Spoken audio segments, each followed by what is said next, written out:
Lio Rush made his AEW debut, but he was gone in a flash. Mark Henry also debuted, and we are also going to talk about Anthony Ogogo's pay-per-view debut, all in today's episode of WrstlXtra. So stay tuned.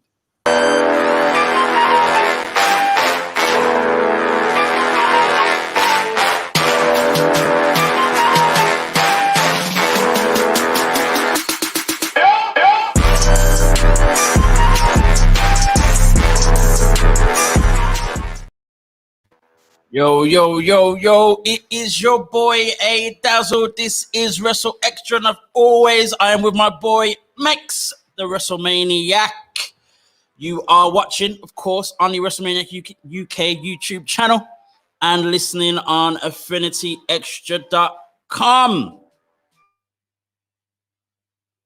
Double Pink was this weekend.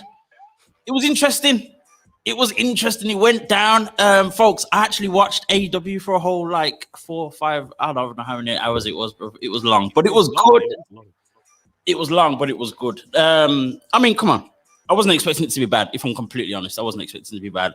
But some of the surprises were absolutely amazing. I know that we talked on this show about who the Joker could have been in the Casino Battle Royale match. We thought the smart choice would have been for it to be someone from Impact and for that person to win and then be Kenny Omega's next opponent, because we know Moose is going to lose because Moose ain't staying at Impact. And lo and behold, they didn't make the smart choice, but the choice was very smart at the same time. Yeah. It was a very smart choice to choose Lio Rush, a guy that obviously left the WWE about a year ago now. Yep, just over a year ago now. And since last year, July, and definitely towards the end of last year and most of this year, he has just been everywhere. He has been everywhere on the Indies, New Japan. Of course, we saw him made his debut in New Japan, has won a few matches on there and done a thing there.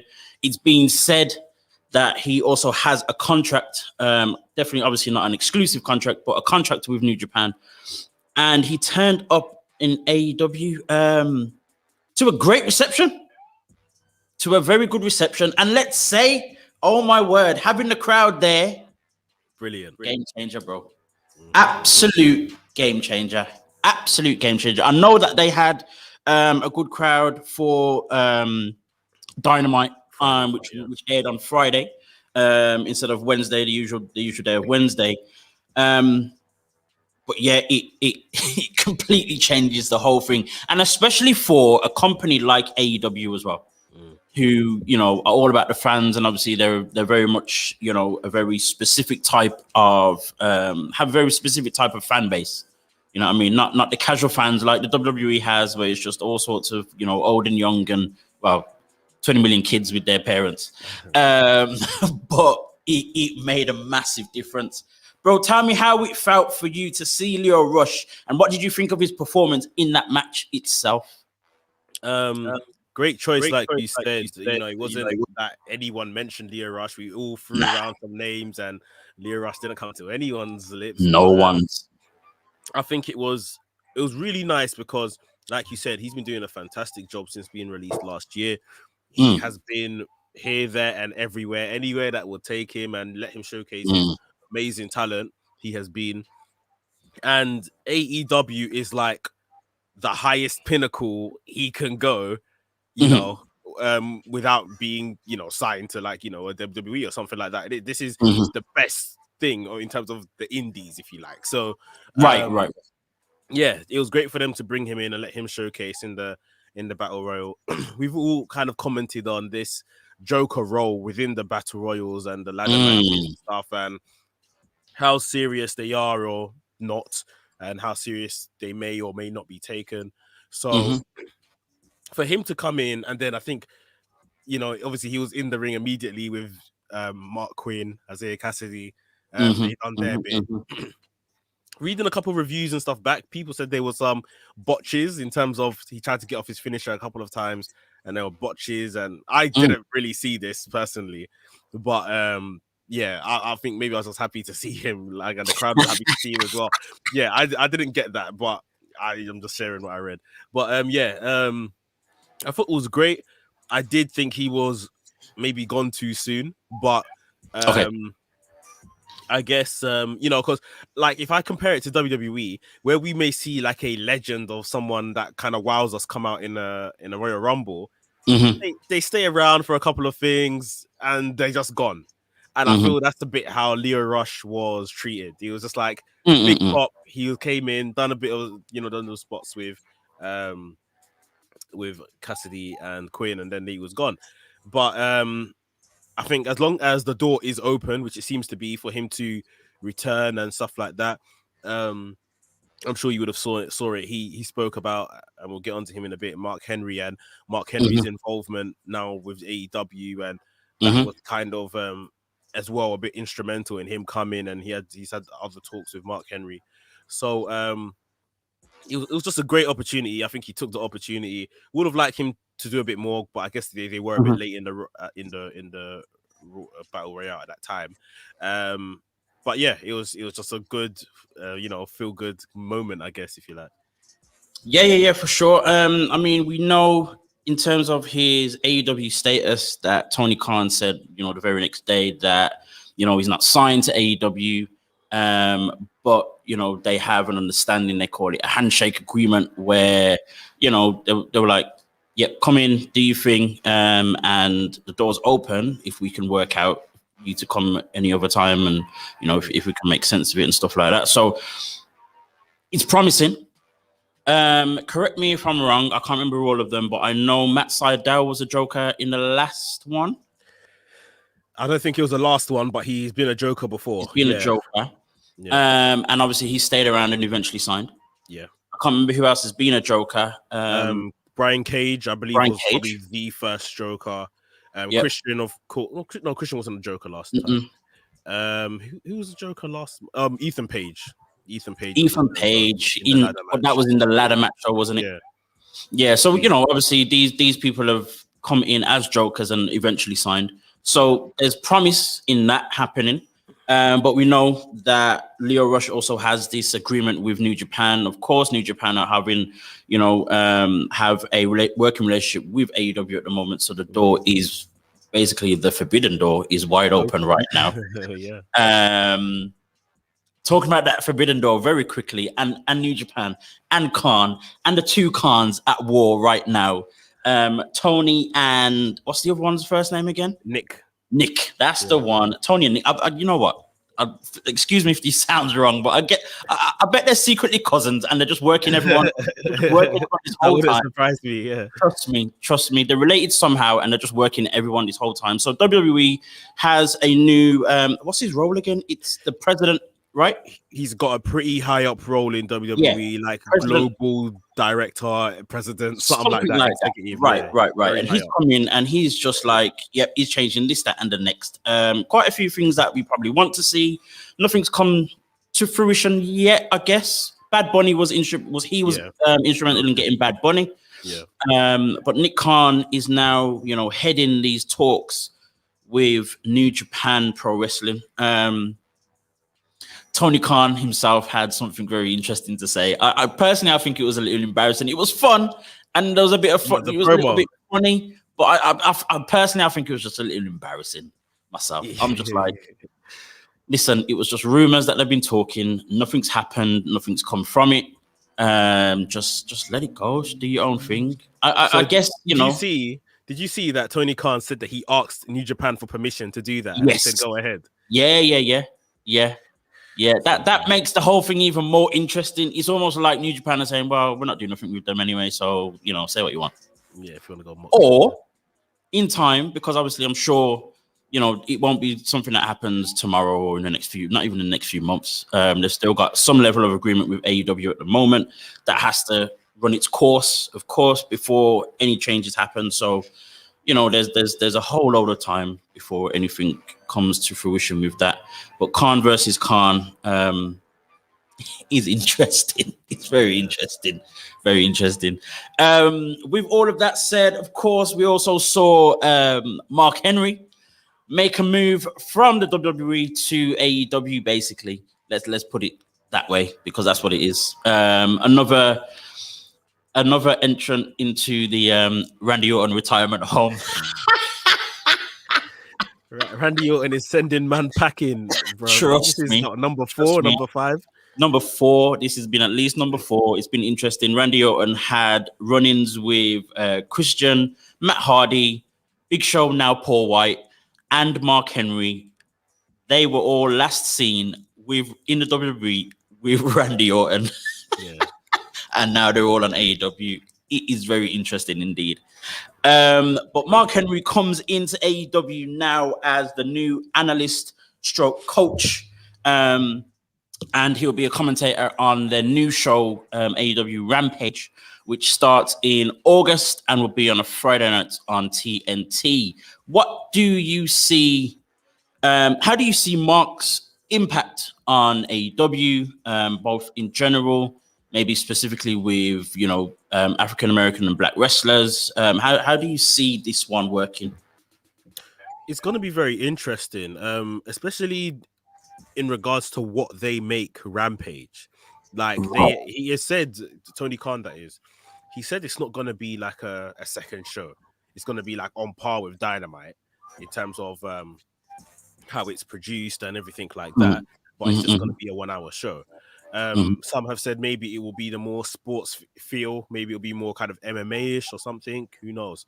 But Mark Henry, just as an acquisition, for me, is like, yeah, he's going to be very instrumental, especially with the black, the ethnic groups and stuff like that. I've really kind of seen the fanfare from wrestlers online that he signed.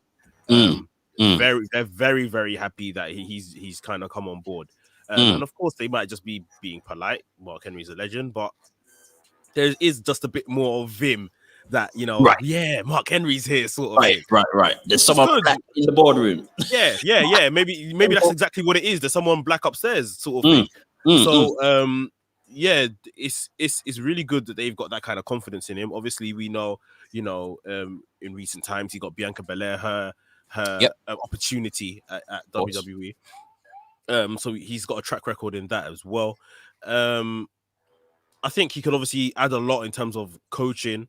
In terms of, they said analyst, so I have heard from yourself and from others that he's going to be a commentary role. Because I was wondering, when they say analyst, like, what does that mean? But maybe that's just make it sound fancier than it needs to be. Maybe that's just their word for it. But my bigger question, and I've been asking this since, so let's see if you can kind of shed some light on it. Okay. As WWE, right? They have seen Mark Henry walk away. They have seen Big Show, Paul White walk away. At what point do you get concerned that your legends are walking away to join, your immediate competition, if you like? I asked this question, and a lot of people said, this has been happening in wrestling. People leave for bigger money and stuff like that. Which is fine, of course. If if you're in any job and you see a better opportunity with more money or whatever, then of course you're gonna leave. But I just feel there is something deeper there that should be concerning the likes of WWE. That none of their, and these are actually their legends. These aren't people that really like necessarily toured around. I know Big Show obviously was still WCW, but these aren't people that have toured around and then, landed at WWE. This is their more or less homegrown people. And they're not really sticking around. Like, wouldn't you be concerned? I personally don't think they would care. The simple fact that, especially with the Big Show, I know you never really had a role in WWE. Just had the Legends contract, and they'll call him every now and again. Yeah, we had that little TV sitcom thing, but that didn't really work out how they wanted it to. That got cancelled after the first season, and within months of that announcement, he was gone.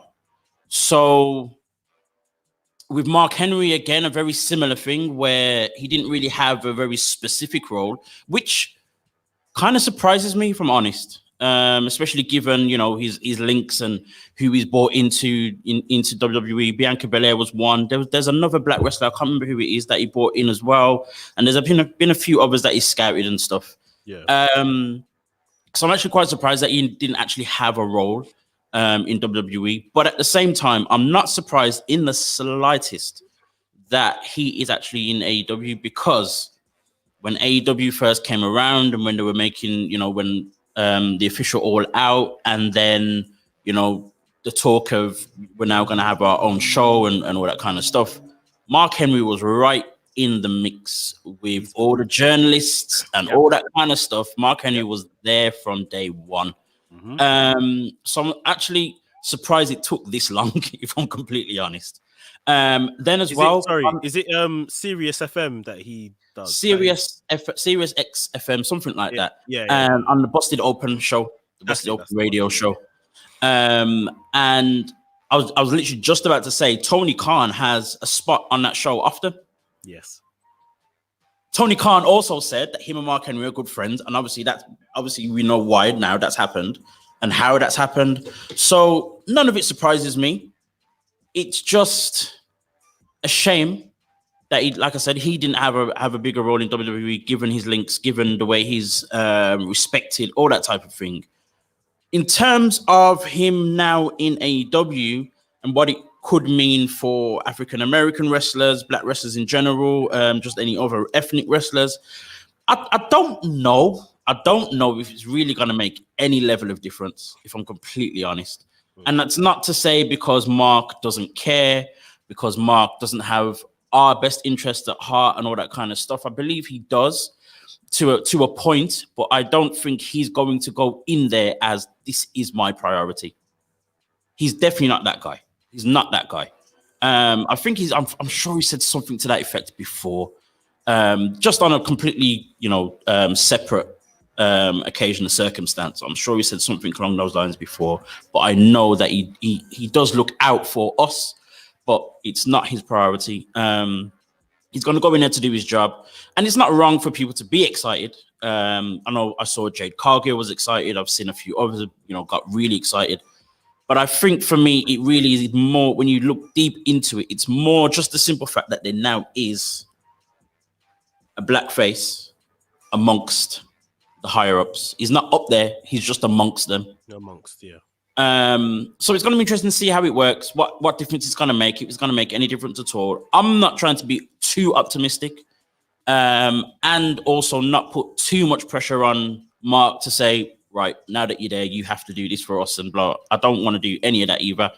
But it's just nice to see that he's there. As I said, I'm surprised it took this long, and I think he just fits in. I think he fits in nicely, and that's not in a bad way. I think he fits in nicely, and it's going to be interesting. I don't know about this Rampage show. I don't need it to be anything special. I don't need it to be anything different. I just need it to be on par, as they say, on par with Dynamite, and have some storylines, because the other two shows are just matches upon matches upon matches upon matches for no reason at all. So this Rampage has to be different. Tony Khan's already said they're gonna cut back the time of Dynamite and Elevation once Rampage starts and stuff like that, because I guess they're gonna have to fit that around the schedules of filming Dynamite and Rampage. But with Mark Henry, I guess it's kind of like a wait and see. We probably we're gonna get an address from him this week, I think they said, on Dynamite. Yeah, that's right. But, after that, we probably won't see him much till August. So it'll be interesting. Obviously, we spoke about Mark Henry maybe about a month, 2 months ago now, because he said he wanted one more match. Yeah. Do you think that match is gonna come in AEW? Do you think he's gonna? It would not surprise me in the slightest, bro. It would not surprise me in the slightest. They would be more than open to make it happen. I think it's an easier task for him to make it happen in AEW than he ever would have been in WWE. I also believe AEW will take more care in it, if I'm honest. It's weird me saying that, but anyway, I think they will. They'll make it happen. They'll take more care in terms of him. How or what that's gonna be is very interesting. I can't think in the same way we have choices when we were thinking about like a match with him and someone in WWE. It's difficult to find the match in AEW. difficult to find a match that just top of your head, oh, that has to happen. But I think I can definitely see it happening. If it happens on Rampage itself, if it happens beforehand, possibly to maybe help ramp up, Rampage itself, because as we said, there's another month and a half at least until the show starts. So yeah, I definitely see it happening. We saw Sting come back in ring at the ripe age of 62. Bro, how is that man 62? It's crazy, bro. His body's better than mine. What's going on? He's like almost twice my age. But yeah, moving on actually to Sting and his match. Sting and Darby Allin together against Ethan Page and my best friend Scorpio Sky. Good match. Nothing wrong with the match. I don't think we really had an idea of what should have happened or who should have won and all that type of thing. For me, seeing Sting win is fine, but Scorpio Sky losing again is like, okay. But I'm just like, okay, I've given up on AEW wanting to push Scorpio Sky, to any level or whatever else. We'll see what happens, but my optimism has just disappeared. It's gone now. Yeah. You know what? That match surprised me. It was a lot better than I ever was prepared to give it credit for. Really fun match, it's difficult to rank them because there was a lot of good matches on that card, but this was pretty much up there for me, to be honest. We said that we didn't care about this match really, but Scorpio Sky and Ethan Page had to win. It was one of those. Yeah, and obviously they didn't. I was very impressed by Sting. I thought he looked great. And I was absolutely shocked when he pinned the Scorpio Sky. I was like, what is going on here? Like, I was like, huh? Like, obviously, it came out of nowhere in terms of the transition, what Scorpio Sky was trying. Sting held onto the rope, delivered the deathlock thing. Great. But I was still taken aback. And I was literally like, well, that's it then, Any hope that I thought that these guys maybe want to push Sky, famously left SCU to go and chase a singles career. I'm done with it. I'm really done with Sky. I could just accept him for who he is now, a capable mid-carder, I guess. Yeah. I will want more for him, but I will stop putting my hopes and faith into them giving more for him, like you're saying. Exactly. Where do him and Ethan Page go from here? Well, Ethan Page is surely going to get into a one-on-one situation with Darby Allin. That gorilla press he done, throwing Darby Allin out of the ring, over the little thing into the area, like they said it was onto his family as well. Was it? Yeah, that's his family, like in the front row that they threw him onto. Sorry? With the wrestlers and stuff, because it was wrestlers. Yeah. So, that was pretty impressive. Other than that, I still don't really care for Ethan Page, if I'm honest. Right. In a singles capacity. But, so yeah, that's their program. But Sky is not going to fight Sting on a weekly basis. So where does Sky go from here? He's just going to be Page's. Well, I'm sure they won't necessarily show him like this, but based on the fact that it's going to be Ethan Page and Darby Allin, Sky will basically be Page's lackey. It's as simple as that. He'll be there next to Page the whole time, and double attacks on Darby Allin or turn up and shout trash from the outside, all that type of thing. That's all it's going to be. And that's the sad truth. I mean, we've Page. I know we've talked about Ethan Page and not really caring about Ethan Page, but a lot of people didn't realize, even with that gorilla press, that gorilla press was a duplicate spot to something that Paige did to Darby Allin way back in 2017, I think it was. Oh yeah. In Evolve, where he threw him out to basically a whole load of empty chairs. Yeah. Which actually injured Darby Allin quite seriously, I think. Which then kicked off both of their careers at that time. So, it's interesting that they're going to keep that going. So there's something for them to run with those two. But as you said, for Sky, he's just there. So, no Frankie Kazarian, no Christopher Daniels, no SCU, just Sky, and that is the thing. It's not so much us being upset that we love this guy and we think he should be pushed. It's all this stuff that they have done to make us think that he was going to be pushed. Yeah. First tag team champion, had that match with Chris Jericho. That was really good. He beat Jericho. He beat Jericho. Yes. In the non-title match, yeah. Yeah. First person to beat Jericho. I think for a while, the only person to beat Jericho up until he lost his AEW World Championship as well. Came away in the first year as, top 3 in the most wins of all AEW.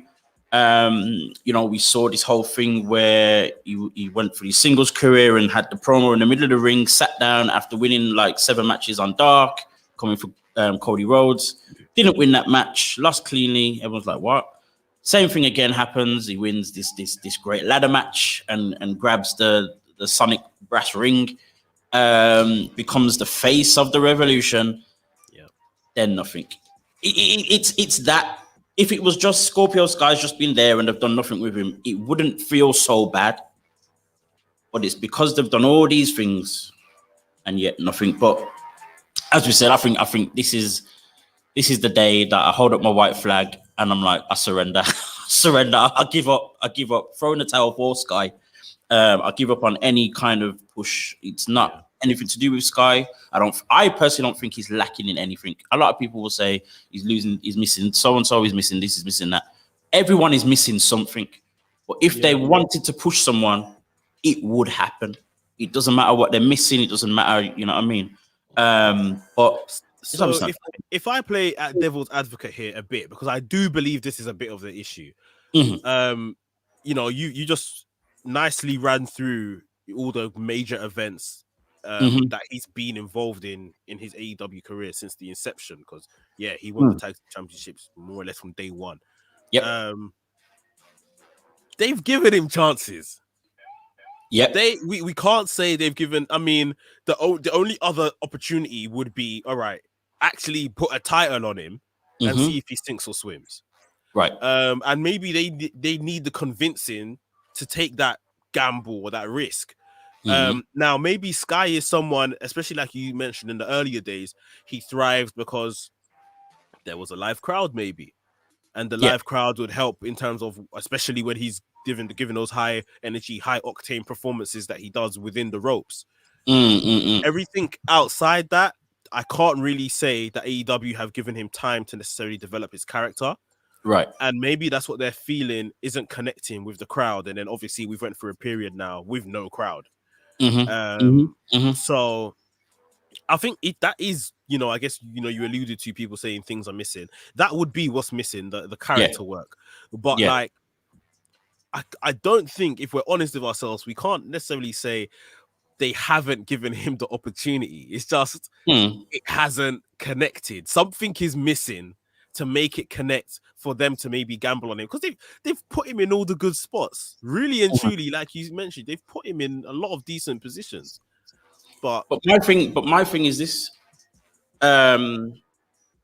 Even so, with him winning, especially the early days when there was still a crowd and stuff like that, with him winning the tag team championships, with him beating Chris Jericho, that in itself the crowd was behind him. Yeah, the crowd was behind him. Maybe he is a casualty of literally the no crowd, because he's not. What's the shorter one from? Oh gosh, I can't remember the group now. But Johnny Hungy, they call him Johnny Hungy or whatever. Dark Circle. Dark Order, that's the one. The shorter one from Dark Order. He's just got this character that you know, he doesn't necessarily need a crowd. He does the comedy stuff and on you know, being the elite and all that kind of stuff and behind the scenes. There's those types of characters. There's Orange Cassidy, who, you know, yeah, he throws off a crowd, but at the end of the day, he doesn't need a crowd. He does what he does. So maybe, Scorpio Sky himself lacks that type of character because he isn't that type of character, and that's not him being a bad wrestler. That's just him being a different wrestler. But because there's been no crowd, I think he's become a casualty of that because he's not an in-your-face type of character. Whereas there's a whole load of those in AEW, and you can see who they're focused on because of that. So yeah, I guess he has been a casualty of the no crowd, but at the same time, you know, as you said, they could have still done a thing where they put something on him to then see, because with him winning the ring, that ladder match and becoming the face of the Evolution now, it was like he then had a match and nothing happened. Yeah, you didn't actually give him a chance. You didn't then give him a few weeks of him kind of giving it big talk and whatever else for a few weeks and then challenging Darby Allin. It just kind of happened out of nowhere. And that's where they have to take blame, because exactly, if they could have he could have won the ladder match, given them about 4 weeks build, to just establish some type of heat between the two of them, seeing how the crowd or people online responded to Scorpio Sky, and then think, okay, because if they plan to take the title off Darby anyway, then they could have done that, because him running as the face of the Revolution now with nothing is just stupid. It's absolutely pointless. When Justin Roberts announced him and Ethan Page coming out as All Ego Ethan Page and the face of the Revolution, I said, "Are you kidding me? Trust me. What? Like, he didn't win. He didn't win. The title afterwards. Like, this is a nickname that needs to go. It really needs to go. It's very similar to. Oh my god, I can't believe I'm gonna say this. It's very similar to when Otis won Money in the Bank. Money in the Bank. It's just. Okay, so we put it on him because, he was a name at the time, but then we've done nothing with it afterwards. I mean, WWE did stuff with him, but it just wasn't working. It's not even like AEW actually tried to do stuff with Scorpio Sky to actually see. It's almost like they had their idea already. And my thing was this. In that same pay-per-view, Darby Allin had that street fight with Ricky Starks, Brian Cage, and he was hurt. They should have used that the following week or the following Dynamite for Scorpio Sky to beat Darby Allin with Darby Allin hurt. At least then it would ramp up on his heel heat, protects Darby Allin, all that kind of stuff, and you get to then see if Scorpio Sky works or not. After that, if it didn't work, get Miro to do what he did to Darby Allin and beat him, and that's the end of it. Cool, no problem. But there was nothing to it.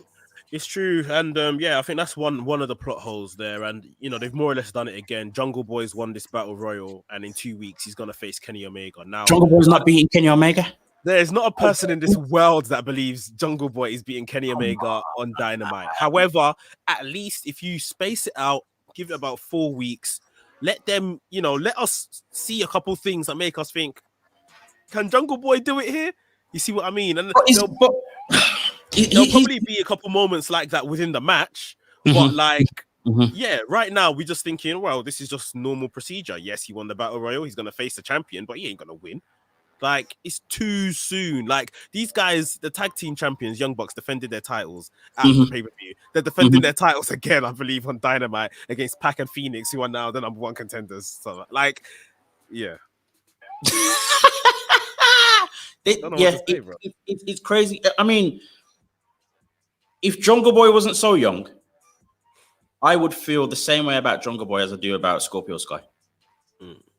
Because he has also had all of these opportunities and nothing's come from it. Jurassic Express not won the tag team championships yet. Jungle Boy has faced Chris Jericho for the AEW World Championship. He faced Darby Allin for the TNT about a month ago, didn't win. And now he's going against Kenny Omega in 2 weeks after winning the Battle Royal He's not winning. So what was the point? But like you said, one, he has youth on his age, 100%, and two, I feel like you can visibly see that they are invested in Jungle Boy. Oh no, for sure. Whereas that support isn't there for Sky. Right. It's like, okay, we'll give Sky maybe, like I said, some of the opportunities that you and I have mentioned today. Let's see how he does. But Jungle Boy is like, we're purposely setting up everything. Everything is gonna play into his story. Eventually, they went and paid for Tarzan's theme tune, for gosh sake. Come on. They are invested in this guy 100%. Of course. I mean, even carrying on the Jungle Boy talk, I mean, for me, he's gonna take another couple of years, maybe a TNT run before anything major happens. But I think he's gonna need some kind of kind of gimmick character change in some way. It doesn't have to necessarily become heel or anything like that, but just coming away from, the whole Jungle Boy character and maybe starting using his real name, or, something along those lines for us to really, believe that he can be, or for him to make that step. Sorry, not even believe, because I'm sure there's no one out here that would believe that he will not be someone. He's definitely going to be someone, but just to take that next step into becoming someone, there has to be some kind of change that has to happen. I was speaking about this yesterday, and I thought obviously his name is Jack Perry, is there, and his dad is who his dad is in terms of what in Hollywood, an actor and stuff. So it'll be very easy to even just heal up sort of thing, just drop the Jungle Boy, become Jack Perry, like this guy that he could have gone to Hollywood. I was even influenced on Tarzan because of my whole film and Hollywood background, this, that, and the other. That was the young me. Now I'm Jack Perry. Now I'm everything that you see what I mean. Like it can work. So but yeah, I mean, I guess that's time being on his side, and for Sky, I don't necessarily. And it begs the question. It begs the question as well, even further. Of all of these fancy matches, battle royals, ladder matches, why do they have them now? Like, why are they having them? Because no one wins anything from them, and it's not like I was thinking this to myself just yesterday, and I'm like, okay, I played devil's advocate to myself, and I was like, maybe they're just doing something different where it's not everyone that wins a battle royal or a Money in the Bank type of match or whatever else that then becomes someone. Yes, let's do things differently. But the problem that you have is, one, us as fans are very used to that type of mindset. But then two, either way, you're still now creating matches that we're not going to get excited about. Yeah. We're not going to think, oh, there's a battle royal. Oh, whoever wins this is going to become someone. Yeah. They are setting up, I think, for eventually it will happen. Right now, where our pessimism on these things are all the way down. So when it does happen, it's gonna be like, oh my god, like he done it, he won. But yeah, right now it doesn't. They don't look very productive at all. It looks like it even causes, I wouldn't say a booking problem, but like just unrealistic booking. Like, I remember back to the Brian Cage one when he debuted in the ladder match and won, and it's like Moxley just became champion. There's no way he's dropping it to Brian Cage in a month's time. It's not gonna happen. So and then eventually it devalues that person that wins it, sort of thing. Brian Cage should still be in the main event picture, but all of a sudden he's floundering and has to get rescued by a title that AEW don't even recognize. So like, why does he even have it? Why is he even there? Black Nito says here in the chat, thanks for joining us, bro. He goes, at least not yet, but the company is fully invested in Jungle Boy. He will most definitely will be world champion in the future. I don't doubt that for a second. And the whole thing of AEW wanting to do this more long-term storyline thing, it's definitely going to work in his favor for sure. And again, even in their defense, I think that's the kind of thing that, because we now got very used to the quick turnaround type of storylines over the last maybe 10 years or so, we're just not used to this. But I still think there's still little issues they need to brush over. Talking of issues that they need to sort out, the final issue that they need to sort out is the American Dream, Cody Rhodes. Mate, what? this guy comes out like what's the guy from The Boys, that superhero? I think he's the Defender or something like that. And the Defender, if anyone knows, the Highlander, that's the one. And he's this top, he's like Superman, but he's like a very egotistical, type of guy that just runs everything, and he's pulling the wool over everyone's eyes, that thinks he's this superhero and whatever else. But at the end of the day, he's an absolute villain. Nasty guy. Cody Rhodes comes out dressed like him, blonde hair. Obviously, Cody Rhodes had the blonde hair for a while, but the colors, the blue, red, and gold, and then goes on to just defeat Anthony Ogogo in. The match was just. It was the worst thing on the card. Everyone said it. Everyone has said it. The worst thing on the card in terms of the match quality in general. Unfortunately, that's not taking away anything from Anthony Ogogo. First time out there on a pay-per-view. First time out there in an actual proper match, as opposed to squash matches he's been in before. And he did well. He did what he needed to do and stuff like that. But I'm just lost for words. Like, I was really surprised by Anthony Ogogo's arsenal in terms of like his repertoire, what he was putting together. Saw an Olympic slam, which obviously fits great with who he is. The frog splash looks brilliant to me. Like, that was amazing. I think he done really well. I have heard a lot of people say that this was not a good match in general, so maybe I was watching something different. But one thing I did notice is that the crowd were extremely flat for this match. I felt even when Cody came out, people wasn't sure should they cheer him. Like, Cody usually gets one of the biggest ovations, of course, and people weren't sure whether they should be booing him or cheering him.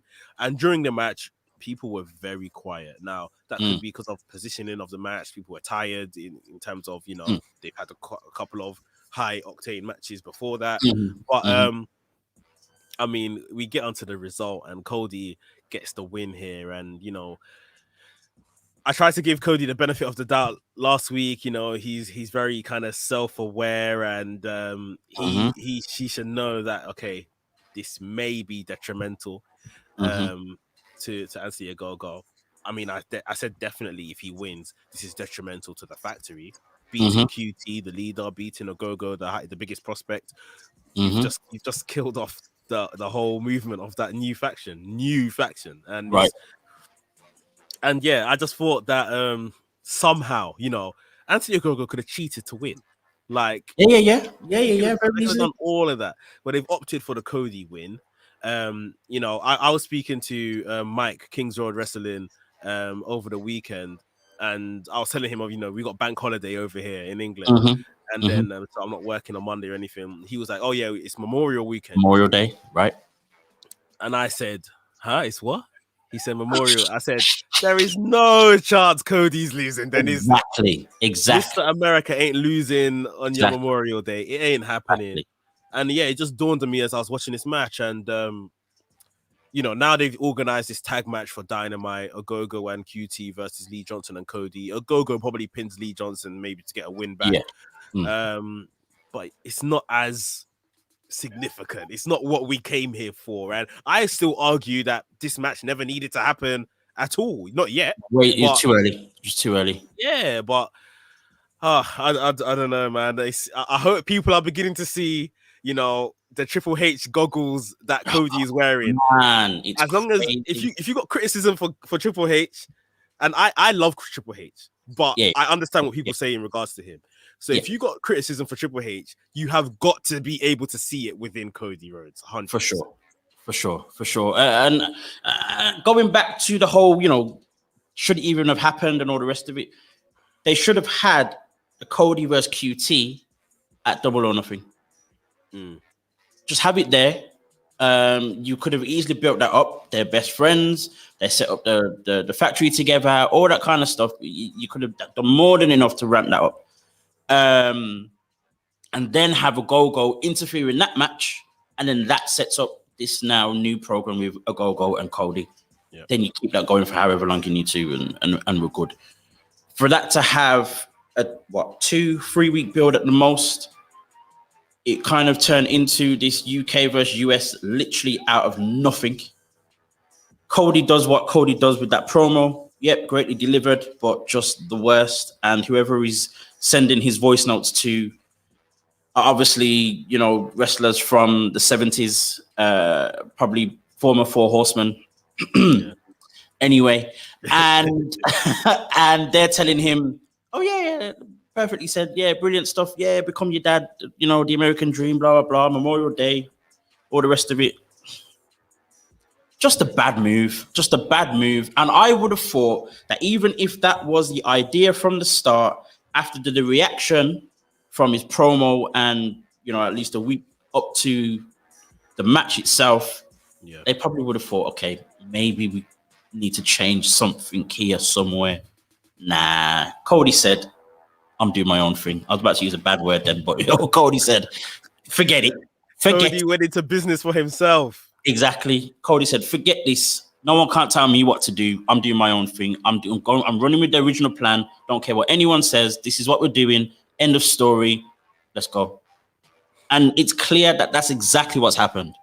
And I don't know if we as fans are being sucked into this character that he's probably trying to create, or this is him.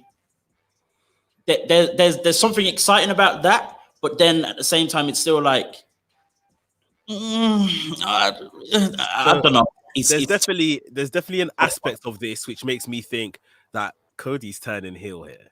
Yeah. Oh, for sure. Cody, and if he turns heel and this is all done properly and all of that, then cool, I can forgive it. I don't think this is a case of, a Go-Go's buried or anything like that. I don't want to see anyone saying anything as mad as that. They clearly care. Black Nito has said here that Go-Go has the same thing going for him as Jungle Boy does, and this company's invested in him, although I agree the match was too soon unless he was going to get the young Orton treatment, which is true. So yeah, I think Gogo's, he's his actor and everything. He's still got legs. All it would really take is coming out on Dynamite on Wednesday night or Friday night, and absolutely bloodying Cody. And it's like, all right, cool, I get it, sort of thing. Let's start again. Yeah. Let's start again, sort of thing. Yeah. So I do trust AEW when it comes to storytelling. I'll give them that. But it's just one of them ones where the minute a man called himself American Dream, the minute this was on Memorial Day, it's just like, well, you just know. You just know. It's elementary from here. Yeah. Of course. It's crazy. Speaking of moving on, kind of starting again, Kofi Kingston over on WWE had his match to possibly face Bobby Lashley again, or not again, but face Bobby Lashley for his new chance at becoming the WWE champion again. I mean, from when he pinned Bobby and it was because of Drew McIntyre interference, I just knew that the writing was on the wall from day one with this one. It was going to always be a setup for Bobby Lashley versus Drew McIntyre at Hell in a Cell in a Hell in a Cell match. But we got 2 weeks or about 3 weeks worth of Cody being hyped about finally getting his chance again because he never got his rematch for the WWE Championship that he lost. Was any of that 3 weeks, was you hopeful or excited for Kofi?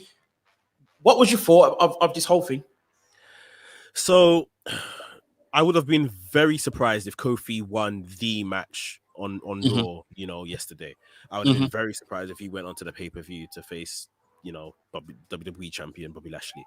But after watching a very poor Raw, and I actually done a video about this today, because literally when I finished watching Raw this morning, I literally had a light bulb moment. It literally went off in my room, like honestly. So I watched Raw and I thought this show is absolute nonsense. However, great main event between Drew and Kofi. And I think, okay, cool. Drew versus Bobby Lashley, probably what we were always going to get. Fans are coming back. They purposely Right. put Hell in a Cell in here because they wanted Money in the Bank to be where fans come back. It's kind of like another big pay-per-view these days. Right. And this is them probably giving Drew the title back, and he will now lead us into this post-pandemic era. Like giving it back to him, where we all speculated it will happen at WrestleMania. I was like, okay, cool. Right. But then it's one pop for one night. And then after that, it's like, well, we're still no fans. Right. That's true. Whereas Hell in a Cell, it's like the next pay-per-view, Money in the Bank, will be in front of fans. And I'm not sure as to when Money in the Bank falls, and then they say they're going back on the road, but it's I believe it might actually be the first pay-per-view because they go on the road in July. I believe Money in the Bank is in July. Yeah. It's definitely the first pay-per-view, but I mean, if any Raws are scheduled before Money in the Bank, that will be on the road for. But yeah, I thought that's why they're giving Drew the title back then. Surely, like Bobby Lashley's reign has probably come to an end. They want Drew to have that feel as champion, maybe in front of fans. And then the light bulb went off, and I said, "But Kofi's a bigger babyface than this guy. Kofi is a bigger babyface than Drew McIntyre." And Drew McIntyre, yes, maybe has the whole WWE superstar look and everything. Right. And yes, he had to have his first championship run without the fans. But Kofi is a bigger babyface than Drew, in my opinion. Like, he's really, really up there. People like Drew. Don't get it twisted. People like Drew. However, Drew has begun to slip into Roman 2015 territory of rematch, push him to the title and all of that kind of stuff. Right. And I feel that is souring people on Drew just a bit. Yeah. I know there's a lot of I know there's a lot of USA based fans as well that they don't get Drew. And maybe it's us as well as Brits holding Drew close to our heart. There's a lot of USA fans that don't get Drew. They're not into Drew. Right. And it just makes you think Kofi is the bigger babyface here. So if it's a case of putting the title on a babyface to lead us into this post-pandemic era, surely it should be Kofi and not Drew, That's my take anyway. I don't know, it's a very interesting take. I didn't think about that in the slightest. I personally don't see it happening. I don't particularly share the same view. Sorry, you don't see what happening? McIntyre winning the title? No. Kofi being any kind of, Oh yeah. I don't see it happening, but yeah. Nah, you know what? It's a shame that Lashley will. I don't know if he will lose, but when you put it the way that you just put it, I'm now like, okay, Lashley's gonna lose because it just makes sense. It just now makes sense that as to why it didn't happen at Mania. No fan, big night. First night of WrestleMania and all the rest of it. After that, we go back to silence, basically, or fake noise. Yeah. So it's not really going to be the same. Maybe. I personally think, given what you just said, I didn't think about this before you said that, but I now think it may be SummerSlam, not before that. Because SummerSlam's a bigger event.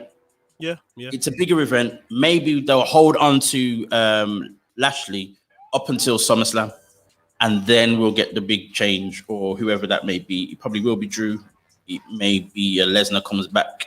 Maybe Lesnar comes back at Hell in a Cell, rips the cage, and does.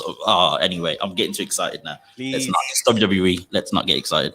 But no, it's crazy to see. I mean, I didn't, with Kofi and his run and whatever else, I don't really care to see Kofi as a champion again. I don't think it's just not. It just doesn't work for me. Yeah. Just doesn't. I don't think they can make it work either. The way it happened the first time was way too organic for them to really redo that again, or do anything with Kofi to make me specifically feel as though, he's a worthy WWE champion. They've done nothing with him since. He's not even been in the picture. He's not even floundered around. He's literally gone straight back to the tag team championships, and that's it. So I didn't really care, and I knew it was all a setup for Drew anyway. So It's going to be interesting. A match with Hell in a Cell with Drew and Bobby should be exciting. Definitely should be exciting.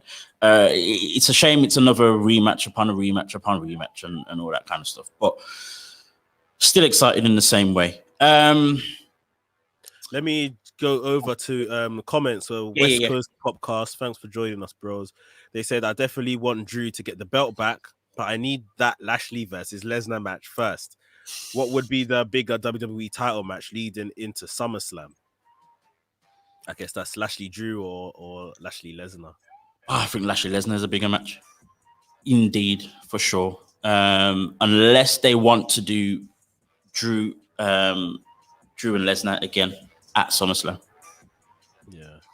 West Coast Popcast goes on to say Kofi 100% is a bigger babyface. He's too likable. That's true. And also, if Kofi grabs Money in the Bank and wins that way, would that change your mind?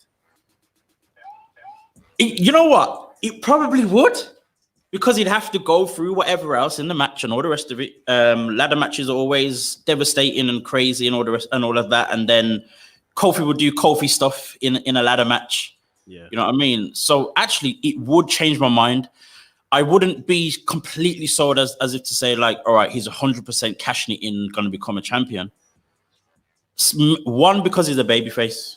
It's very rare that anyone cashes in successfully as a babyface unless they do the whole honorable thing and call a match before, you know what I mean? And I don't see Kofi turning heel to, pin someone or whatever else, unless it was a situation where a heel champion was done over by another face, and then he takes his opportunity. That's possible.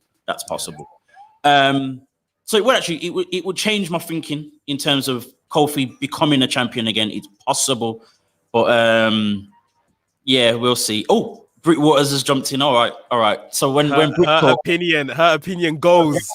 Her opinion is 100% right. No one can't argue. Give Kofi the briefcase. All right, it looks like it's going to happen now because Britt said it. And to be honest, I think even if we're all honest with ourselves as fans, this is probably the best way to get Kofi to a second championship. The most believable way, sort of thing. Yeah, for sure.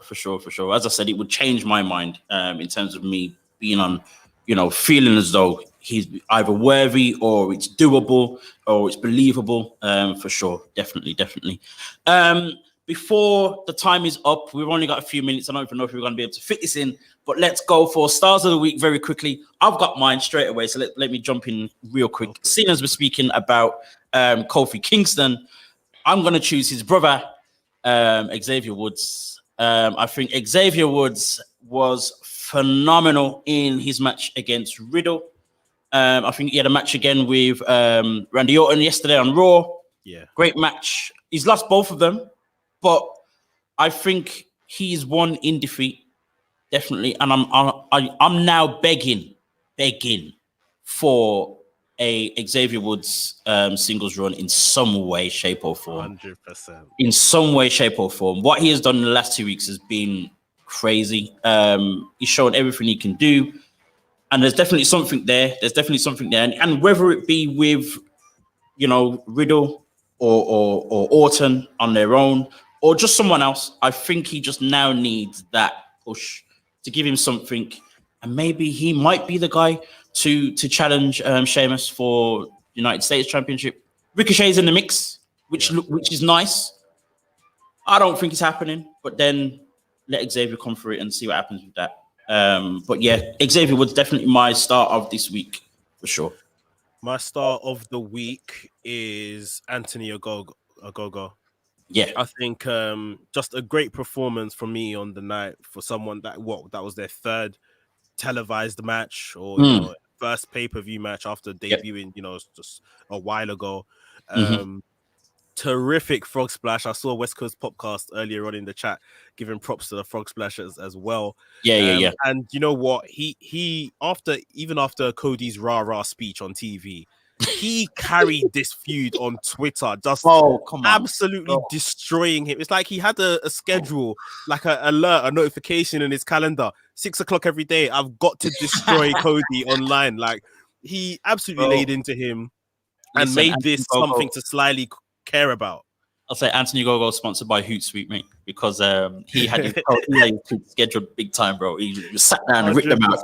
He probably did it straight after Cody did his thing, and he's like, you know what, I'm gonna come back with this. Boom, scheduled, sat back with that big cigar that he's taking many pictures with.